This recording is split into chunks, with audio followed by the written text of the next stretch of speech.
1927 চনত উত্থাপন কৰা বিলখন সৰ্বসন্মতভাৱে আইন হিচাপে গ্ৰহণ কৰিছে। পিছৰ বছৰত ভাৰতীয় দণ্ডবিধি আইনৰ 372 নম্বৰ ধাৰামতে দেৱদাসীৰ ক্ষেত্ৰত সংশোধন কৰিছে। আৰু আজি দুবছৰতে স্বাধীন ভাৰত চৰকাৰে সেই আইনক উঠাই দি আমাৰ ডুবি দেৱালয়ৰ দেৱদাসী নৃত্য বন্ধ কৰাৰ পৰামৰ্শ দেৱদাসী নোহোৱাকে আমি দেৱতাক আলোচনা কৰিমেই বা কেনেকে?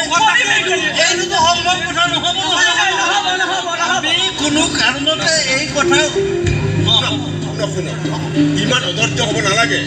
আমি আলোচনাৰ বাবে বহিছোঁ, হয় নে নহয়? এই কথাটোত ময়ো কিন্তু একমত।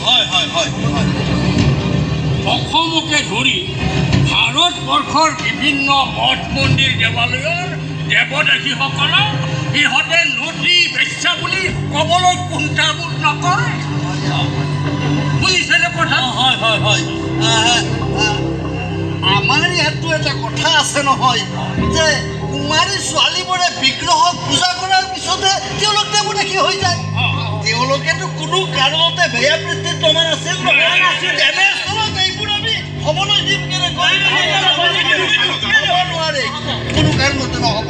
এইকাৰণে এই কথাটো কেনেদৰে নিষ্পত্তি কৰিব পাৰি সেই বিষয়ে চিন্তা কৰাটো অত্যন্ত জৰুৰী। বহুতো মন্দিৰ বা দেৱালয়ত দেৱদাসীসকলে দেৱালয়ৰ কাম কাজ আজৰি কৰি অইন পুৰুষৰ লগত সম্পৰ্ক কৰা কাৰ্যটো বেবিচাৰী বুলি ধৰা নহয়। হয়তো আমাৰ ইয়াত ব্যতিক্ৰম, কিন্তু কাহানী হোৱাই নাই।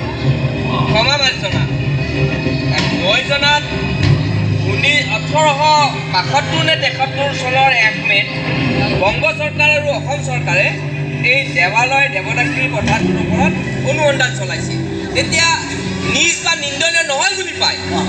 পিছত নগৰ ডেপুটি কমিশ্যনাৰ স্থানীয় AC গুণাভিৰাম বৰুৱাই যুগুতা প্ৰতিবেদনত তাৰ সপক্ষে কয়।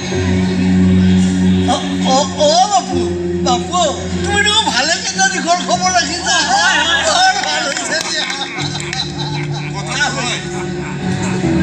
কিন্তু ভাৰতীয় দণ্ডবিধি আইনৰ 372 নম্বৰ ধাৰামতে দেৱদাসীৰ ক্ষেত্ৰত সংশোধন কৰি সৰ্বভাৰতত প্ৰযোজ্য কৰিবলৈ ওলাইছে।